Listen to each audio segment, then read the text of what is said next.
श्री गणेशाय नमः। नमस्कार दोस्तों, अर्चना भक्ति में आपका स्वागत है।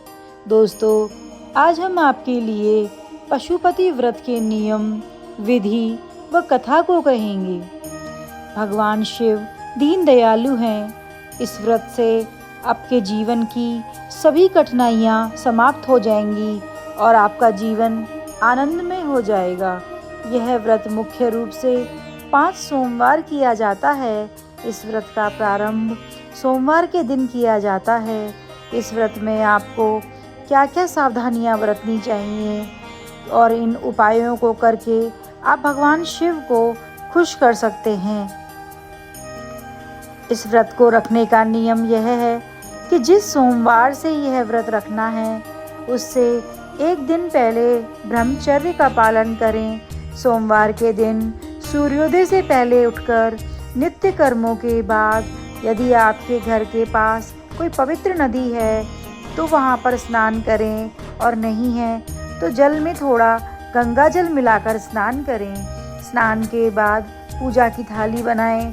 धूप, दीप, शमी पत्र, बेलपत्र, भांग, धतूरा, मंदार पुष्प, पंचामृत आदि भगवान शिव के लेकर मंदिर में जाएं। याद रखें कि व्रत के पहले दिन आप जिस मंदिर में जाते हैं बाकी के 4 सोमवार उसी मंदिर में जाएं। शिव मंदिर में जाकर घी का दीपक जलाएं। हो सके तो मिट्टी या आटे का दीपक भी बनाया जा सकता है।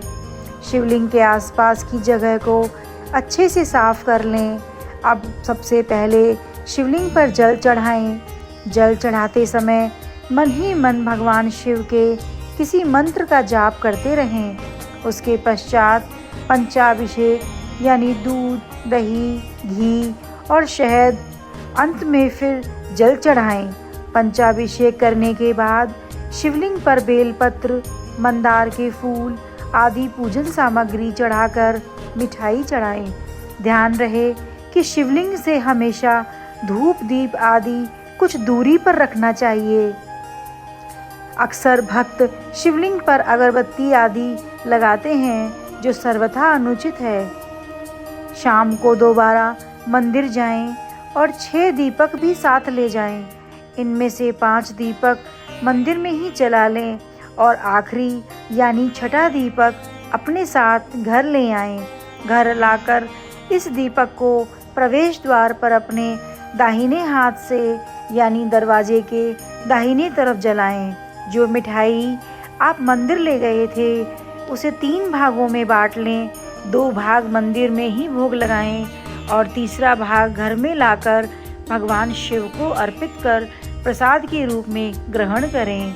अब आप व्रत का पारण कर सकते हैं, लेकिन ध्यान रहे कि नमक का प्रयोग ना करें। यह क्रम लगातार 5 सोमवार तक करें। पशुपति व्रत 5वें सोमवार को मनाया जाता है। पशुपति व्रत कथा। एक बार की बात है, भगवान शिव नेपाल की सुंदर तपोभूमि से आकर्षित होकर एक बार कैलाश छोड़कर यहाँ आए और यहीं ठहरे। इस क्षेत्र में वह 3 सींग वाले हिरण के रूप में विचरण करने लगे। इसलिए इस क्षेत्र को पशुपति क्षेत्र या मृगस्थली भी कहा जाता है। शिव को इस तरह अनुपस्थित देखकर ब्रह्मा और विष्णु चिंतित हो गए और दोनों देवता भगवान शिव की खोज में निकल पड़े। इस रमणीय क्षेत्र में उसने एक देदीप्यमान मोहक 3 सिंग वाला मृग विचरण करते देखा। उन्हें मृग रूपी शिव पर शक होने लगा। योग विद्या से ब्रह्मा जी ने तुरंत पहचान लिया कि यह मृग नहीं बल्कि भगवान आशुतोष ही हैं। तुरंत ही ब्रह्मा जी आए और मृग के सींग को पकड़ने की कोशिश करने लगे। इससे मृग के सींग के 3 टुकड़े हो गए। उसी सींग का एक पवित्र टुकड़ा टूटकर यहाँ पर गिर गया, जिसकी वजह से यहाँ महारुद्र जी का जन्म हुआ, जो आगे चलकर पशुपति नाथ जी के नाम से प्रसिद्ध हुए।